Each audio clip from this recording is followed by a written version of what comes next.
Olá, é com muita alegria. Mais uma vez estamos aqui para mais uma aula sobre o homem espiritual.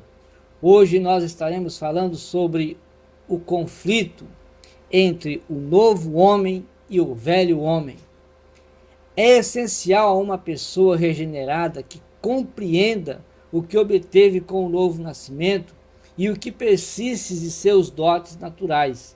Esse conhecimento a ajudará em sua peregrinação espiritual. Neste ponto, pode ser útil explicar tudo o que é entendido da carne do homem e também a maneira com que o Senhor Jesus trata com os componentes dessa carne. Em outras palavras, o que herda um crente na regeneração.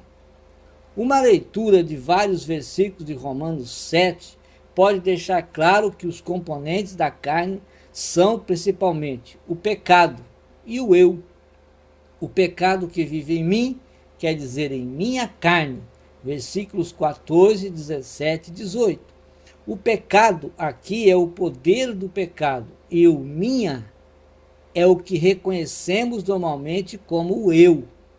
Se um crente quer compreender a vida espiritual, não deve estar desorientado a respeito desses dois elementos da carne. Sabemos que o Senhor Jesus tratou com o pecado de nossa carne em sua cruz, e a palavra nos informa que nosso velho eu foi crucificado com ele. Romanos 6,6.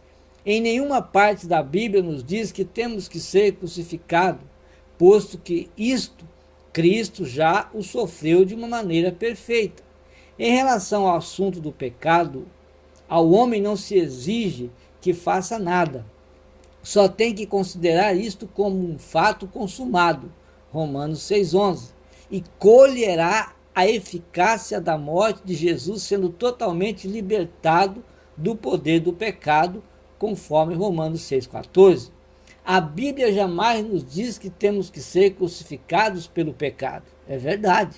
Entretanto, nos exorta sim que devemos levar a cruz para negar o eu.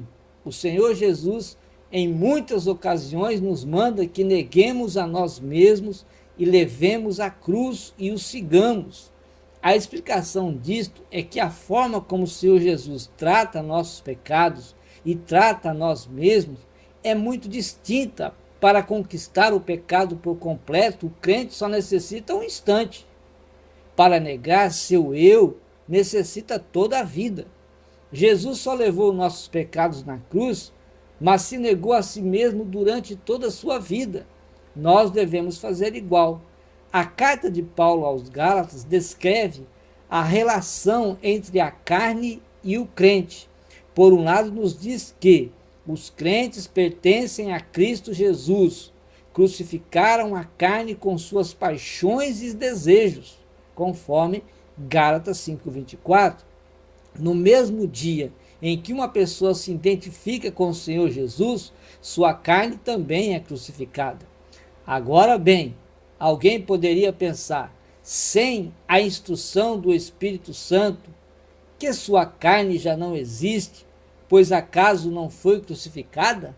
Mas, por outro lado, a carta nos diz: andem no Espírito e não satisfaçam os desejos da carne, porque os desejos da carne se opõem ao Espírito e os desejos do Espírito se opõem à carne. Aqui nos diz claramente que o que pertence a Cristo Jesus e que já tem o Espírito Santo vivendo nele, ainda tem a carne nele. E não é somente que a carne existe, também nos diz que é singularmente poderosa. O que podemos dizer? São contraditórios esses dois textos bíblicos? Não. O versículo 24 põe ênfase no pecado da carne, enquanto que o versículo 17 o põe no eu da carne.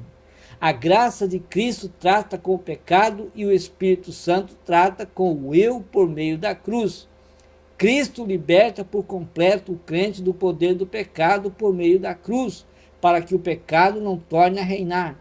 Mas Cristo, por meio do Espírito Santo que vive no crente, capacita-o para vencer o eu dia após dia e para que obedeça a ele por completo. A libertação do pecado é um fato consumado. A negação do eu tem que ser uma experiência diária. Se um crente pudesse compreender toda a transcendência da cruz ao nascer de novo, se livraria totalmente do pecado e teria uma vida nova. É realmente lamentável que muitos obreiros cristãos não apresentam essa salvação completa aos pecadores, e com isso, estes só acreditam na metade da salvação de Deus. Isso os deixa nessa situação. Seus pecados estão perdoados, mas falta-lhes a força para deixar de pecar.